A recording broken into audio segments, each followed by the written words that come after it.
Tommy Robinson, a.k.a. Stephen Yaxley Lennon, formerly the head of the English Defence League, a movement that was founded to draw attention to a Pakistani Muslim grooming and rape scandal that was taking place all across the United Kingdom, that the establishment said wasn't happening. And what did the establishment do? What did the media do? What did the politicians do when Tommy and his buddies decided to start speaking out about what was going on in their communities to their young female friends, sisters, wives, girlfriends, mothers? What did they do? They didn't pay attention. They didn't investigate. They didn't go up there. They didn't send down their crack investigative journalist teams. They pointed fingers at Tommy and called him far-right, racist, extremist, xenophobe, bigot, etc., etc. All the things, by the way, that you guys get called. I think now they have one word for it. It's deplorable, right? But, Tommy, I'm glad that you're joining us here today, live in London, because... And by the way, we didn't get on a plane because of what the president tweeted yesterday. We just so happened to be here at the same time. And you're somebody not just who knows about this issue and who's been through all this, and you even went through your own sort of reckoning with yourself and with your old movement. But you've also dealt with Britain First before. You've sat down with these people, you've interviewed these people, you've been to their rallies, their marches, you've seen the types of people they're attracting. So let's start off with this. And by the way, Tommy's got an excellent book you should get. It's called Muhammad's Quran, and we're going to talk about that in just a moment. Muhammad's Quran. It's just this fantastic compendium of everything that's in the Quran that you don't get to hear about. And you want, guys, ladies and gentlemen out there, you want ammunition when you talk to your friends, to your family members, Thanksgiving, when you talk to your politicians, your legislators about this stuff, and they say you're a kook, you're crazy, you don't know what you're talking about, give them a copy of Muhammad's Quran. Set them straight. Tommy, thanks for joining us. Thanks for having me on. Okay, first things first. Are you a bigot, ethno-nationalist, extremist, racist, xenophobe? Of course I'm not. Those words have come up about you're standing next to a brown man born into a Muslim family. Do you want to ball your fist up and punch me? Is that what they're trying to tell us? No, this is the problem. They couldn't be further from the truth, and everyone knows that. You know where I'm from, Raheem. I'm from Luton Town. Luton is one of the most diverse and multicultural towns in Britain, in Europe. In Europe, actually.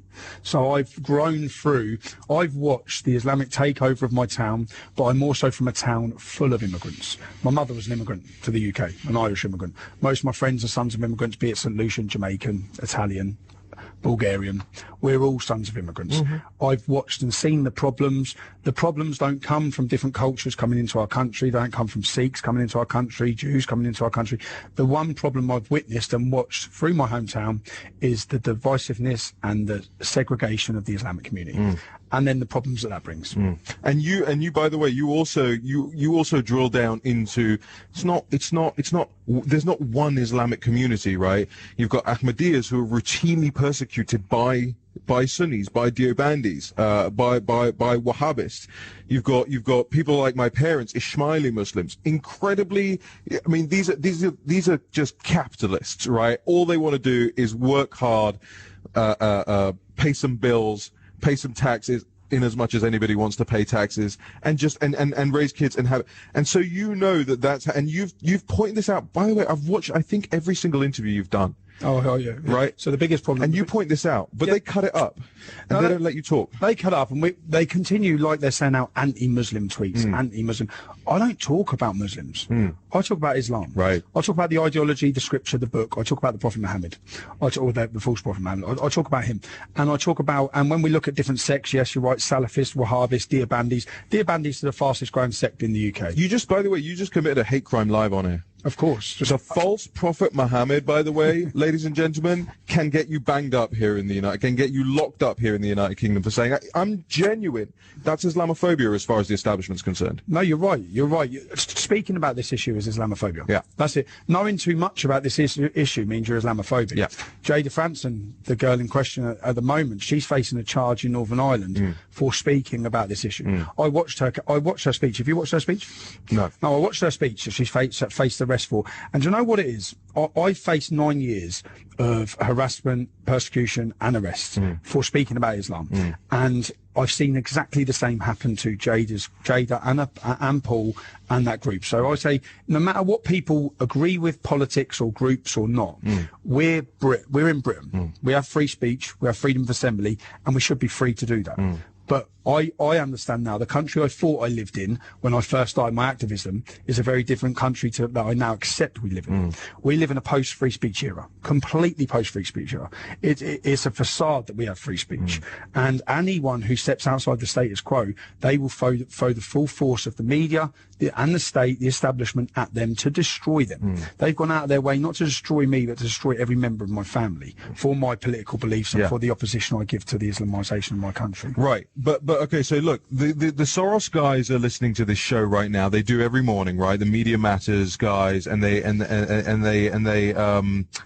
aggregate this show and they pull quotes selectively. So let me put this to them right now. You're listening, Media Matters out there right now, and your heads are exploding because we've got Tommy Robinson here in our studio in London, and I know how they're going to write about it, and you know, Breitbart hosts far-right activists to talk about, you know, President tweeting far-right activists, you know, far-right circle jerk is happening right here on Breitbart News Daily. Let's talk about that, and then we'll move on to the Britain First stuff. I don't think, by the way, since I did a long interview with you a couple of years ago, by the way, I take some partial credit for you honing your media skills. You were one of the first people to sit down. You were one of the first people to. I went through a stage where everyone attacked me, and no one gave me an opportunity. You were one of the first people to sit me down on camera and give me a fair, decent. Let's talk about this. We did an hour long, and it was mainly you speaking. And most of this audience is like, oh, Raheem didn't speak. That's weird. I'm a talkative person, but you spoke for nearly an hour straight, told your whole story. We didn't cut it up. We didn't chop it up. We didn't dice it, slice it, you know, do all this sort of stuff. And I'm of the belief, by the way, that if you're giving somebody who's controversial in an interview, you let them talk as long as possible, because they will out themselves as a bigot or something in the, you know, if they are that way. Of course. And you did nothing to show that. So Media Matters, make sure you go back and watch that interview as well. It's on YouTube. You can see that as well and figure out what Tommy Robinson is. I don't think you have ever expressed really, as far as I can see, you know, any sort of right-wing tendencies. I think of you, and you correct me if I'm wrong, I think of you as, you know, an issues-based person, not a political spectrum person. I'll be honest with you, as embarrassing as it is, when I started the English Defence League, I didn't know what left-wing and right-wing were. I didn't understand politics or have any interest. Like most working-class people in the UK, I was working on a building site, and I didn't care for politics at all. I started opposing what was immediately affecting my family, their life, my town, my future, our country. And that was Islam. I've never ever strayed into any other political debate because I'm not that interested. In fact, most of my views are very liberal. I'm a very liberal. Well, classical liberal for the American audience. Classical liberal. Yeah. So I'm not. My problem stems from Islam, and so it's that people have an understanding of where I'm from. I'm from a town called Luton that's 30 miles north of London. Luton was the launch pad for the 7/7 bomb plot. It was the launch pad for the fertiliser bomb plot, the Stockholm bomber. We've had, just last year, we've had about 7 different separate terrorist terrorist groups in the last 18 months. One of them for planning to behead an American soldier. When I was born in Luton, there was 1 mosque. There's now 30. Wow. Oh yeah. How big is Luton? Luton's a population of 200,000 people. And there's 30 mosques. There's 30 mosques. What's the geographical size of Luton? Do you know? I don't. We'll find that out, because that's extraordinary. And what it is, and they're all in one area. That area's just grown and grown and grown. And when I talk about the makeup of Luton has 30,000 Irish, 30,000 Polish. White English are a minority in Luton. That's my background. White English are a minority in England, in Luton. And I've watched and seen all of the problems, from the gang rapes, from the 2-tier policing system. So the things I talk about, and this is the problem with the groups who oppose us, or the liberals or the left, that they're not talking about life experience. I'm not talking about what I'm reading in my book or reading in a book. I'm talking about, I've seen this happen, I've seen that happen, I've seen the policing system, I've seen the unfair funding system, I've watched it all, I've seen the way that we as white working class working class community in the town have become completely irrelevant because of the way that the Islamic community organise themselves and orchestrate themselves for the bloc vote. And the Labour Party... Let's talk about that. Yeah. Sadiq Khan is the Muslim mayor of London. Came into power on the crest of media approbation, applause. Isn't it wonderful? London's got its first Muslim mayor. No, by the way, no question about whether he was suited for the job, right? Just he's Muslim, so it's great, right? Now, this man this morning has said that President Trump is not welcome in the United Kingdom, even though, by the way, he's the mayor of London.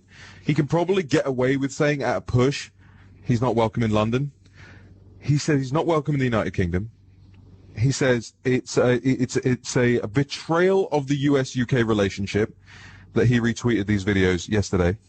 He said it beggars belief that the president of our closest ally doesn't see that his support of this extremist group actively undermines the values of tolerance and diversity that makes Britain so great.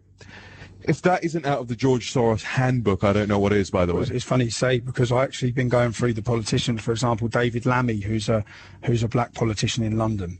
He's come out saying exactly the same. He's not welcome in his country, in his city. Now, when you go through David Lammy's financial things, he has money coming in from George Soros. Mm-hmm. I feel, as an Englishman, watching what's currently gone on in the last 24 hours, with the comments from politicians and the media, I've seen all of it, I feel completely embarrassed. Yeah. I feel completely embarrassed. Yeah. I feel completely embarrassed that the American public must be watching this, and I want them to understand that the majority of the British people do not feel the way that it's being pushed and the agenda that's being driven on the media, by politicians, by the press, by everyone. We don't feel that at all. And yeah, I feel completely embarrassed by it. And when we talk about how do you feel about Theresa May and Downing Street's response to this? They're saying that this was wrong, that the president shouldn't have done this. Theresa May's basically throwing the whole Brexit thing under the bus over virtue signalling, as far as I'm concerned, because we need a UK-US trade deal completely for Brexit to work. Yeah, they're risking our future. And why are they risking our future? For what? What does it get her? Gets her nothing. Gets her nothing. It gets her brownie points and gets her. So Theresa May. Is that a racial statement? Brownie points? Oh, yeah. It's hey, Media Matters. Did you get that one? It's embarrassing. And when we talk about, when I was on a radio interview this morning with two journalists, and they started talking about these tweets. Yeah. And I asked them, when was the last terror attack prevented in the UK? Yeah. And they both said they don't know. Yeah. I said, well, let me tell you when it was. It was prevented 2 days ago. Wow. Okay? 2 days ago, after a man in London and a man in Birmingham were arrested. They were arrested in the later preparations of a terrorist attack. Do we know where they were trying to do? No, it's a sophisticated, all we know is come out, it's a sophisticated attack. Wow. Now, when you hear that, so I say, why is the rest of our country not up in arms about that? That's happening every week. In the last 7 months, we've had 4 terrorist attacks, killing children, stabbing women in their throat in restaurants, lorry attacks. That's in the last 7 months. We've had eight attacks prevented in the last 7 months. Now, rather than being on the high horse or Theresa May talking about this and talking about stopping this, we're talking about tweets which showed videos of evidence. You know, when this come out and we keep hearing that, from the media, they say, Jada Franson alleged the man was a Muslim.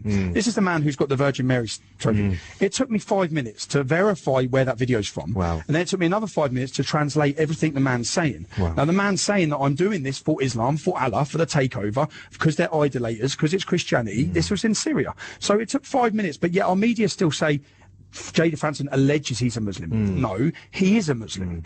And yes, they were Muslims, and they were throwing people off the rooftop because they were moderates, because of the Muslim Brotherhood. And the reason why that's more relevant is that Barack Obama supported the implementation of the Muslim Brotherhood in Egypt. So this was an uprising in 2013 that Donald Trump has retweeted, where your previous president was part and parcel of the reason those men were being thrown off the rooftop. And by the way, this is not conspiracy theory, right, ladies and gentlemen? These are The facts. U.S. State Department under Hillary Clinton and with Barack Obama as president assisted the Muslim Brotherhood, not just there, by the way, not just in Egypt, all over North Africa, Middle East, in the United States of America as well.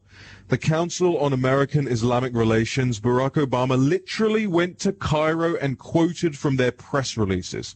This is a Muslim Brotherhood organization. That was your last president. So if you want to ask me the question, Would I rather the United, and I realize it's an English voice saying this, ladies and gentlemen, you'll forgive me, would I rather the United States have a president that retweets something that 2 out of 3 are right and 1 is a wrong video? Is it a wrong video? The Dutch one, I think, is. But he's a son of a migrant. What's wrong? Because all I'm hearing at the minute, there's no. They say it was a Muslim kid attacking a non-Muslim kid. I don't think there's any evidence for that. There's no evidence for it. Is there any evidence countering that? Is there evidence to say that he's not Muslim? I believe there is. Is there? I believe there is, and we're getting into it on Breitbart London at this point in time, and some other organisations are digging it. But even so, let's take 2/3 right, okay? As my favourite band Fall Out Boy would say, 2 out of 3 ain't bad. You're asking me to pick a president that does that versus a president that emboldens a group that should be globally designated a terrorist organization that wants to overthrow Western civilization. You want me to pick which president I prefer? Guess which one I'm picking. I think what Donald Trump has done here has shone a massive torch again, which everything he does, I feel, does this, into the hypocrisy and what we're up against. He retweets. So our Prime Minister watches a video of men being thrown off a rooftop, of a Virgin Mary being smashed on the floor, and a young boy being beaten up, and she's talking about the far right. So tell me about. Let's take a call. All right, let's go to line 1. Dave in Pennsylvania. Dave, good morning. Good morning, Raheem, and all you guys there. Hey, the thing I don't really like about all this immigration of the Islamic countries is they're not here to assimilate; they're here to dominate. You know, they're not conforming to the laws in the countries they're going into. They're forming their own little groups, like those no-go zones, like you talk about. I've yet to buy your book, though. But come on, Dave. Why is the country letting this happen?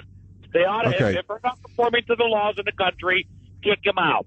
Get them out of there. It's a great point. It's a great question. I'm going to throw it over to Tommy right now. Tommy, is it too much of a sweeping statement to say they're all not assimilating? Yes. Okay, but so let's walk through that. So some are, some aren't. Which constituent groups are doing a good job? Which aren't doing a good job? Who do we need to be paying attention to? You're going up later on in the day up to the north of England. You're going to a neighbourhood which has a lot of non-integration, but it's a specific type. It's not. You know, these aren't Arabs. This is a problem with the Deobandis, the Bangladeshis, the Pakistanis. Yeah, so they do the Wahhabis, Salafist, Deobandi schools of Islam. I talk about it in my book. You talked about it at length. Just talk to us a little bit about what Dave is saying, because these people, by the way, are not just not integrating, they are convincing other non-Wahhabi, Salafist, Deobandi Muslims to follow their suit. Yeah. What I'd say is that if I bring it back to Luton again, so I've grown up in Luton and I've seen the divide, the complete non-integration and the general hostility towards non-Muslims by the members of the Muslim community. Then we have a town near Luton called Biggleswade. Now, Biggleswade has no mosques, but there's a handful of Muslims. And when I speak to the English kids in Biggleswade, they say, no, there's no problem at all. There's no problem. They're completely integrated with us. That's because there's no mosque. There's no Saudi influence. If you look at the Saudi influence in our country. Wow. Yeah, so they're getting on fine there where there's no mosque. Wow. Yeah, because they're not being taught to hate. They're not. So what I'd say. So here's the thing. I interrupt a lot, but you're saying things that are so powerful. You're saying, you're not arguing it's an ethnic thing. You're not arguing it's ingrained in these people. You're saying there are malign influences that we've allowed into our countries that are taking these people out of British and out of American civil society and making them into something different. Planned and orchestrated. Planned and organised. Why does the BBC not talk about that? No, it's completely planned and organised. And I think if we look at the funding and where the money comes from for most of the mosques or the problematic mosques, then we can see it's organised. This is where it goes. This is where it's so crazy. My local council, Labour Council, your Democrats in America, my Labour Council give £140,000 funding to the Wahhabi Luton Islamic Centre. Now, the Luton Islamic Centre, it's called the Luton Islamic Centre, but if you go on the website, if you go on the internet and search their name, it's called the Gular, where the word actually means the Muslims who come into the country to take over. That's what they've called their centre. Now, that was the centre from the Stockholm bomber. This was the centre where Khalid Massoud, the most recent Westminster attacker, he worked there. This is the centre where when I translated, what I done is took 8 pages off their website and I got them translated. 6 pages were justification for lashing women. The other 2 pages were justification for killing homosexuals. This is on their mosque website. Okay, their mosque imam. Finally, now he was part of my town's Luton in Harmony program. All these stupid diversity programs that they have to try and pretend that everything's fine. Yeah, they let off a few balloons once a year. The imam gets pictured with the priest, and we all tell everyone we all love each other. Yeah, that's this program. And the Kadir Bas, the leading imam, was part of this. I've battled for 8 years to tell everyone who he is and what the mosque is and where the money's coming from, how radical they are. Only now they've been exposed after an undercover investigation found that he was calling for Muslims to wage weapons ready for war against us. This is how big the problem is. Can I interject something in here real quick before I hang up? Dave, real quick, because we've got to go to a break. 30 seconds. You know, I'm still waiting for pictures to come out of Obama down on his knees on a prayer rug with that little beanie cap on, because I really do believe that he is actually a Muslim. Well, I don't know about all that, Dave, but I do know that he was certainly prostrate to Islam, if not to Allah. You know, Dave in Pennsylvania, thank you so much for the call here on Breitbart News Daily. Tommy, just before we have to go, talk about your book. So the book, if you pick up the Quran is encrypted. One thing Muhammad said one day is something he said 10 years later. So you're saying it's not in chronological order? It's not in chronological order, as any great war manual wouldn't be. Right. Yeah?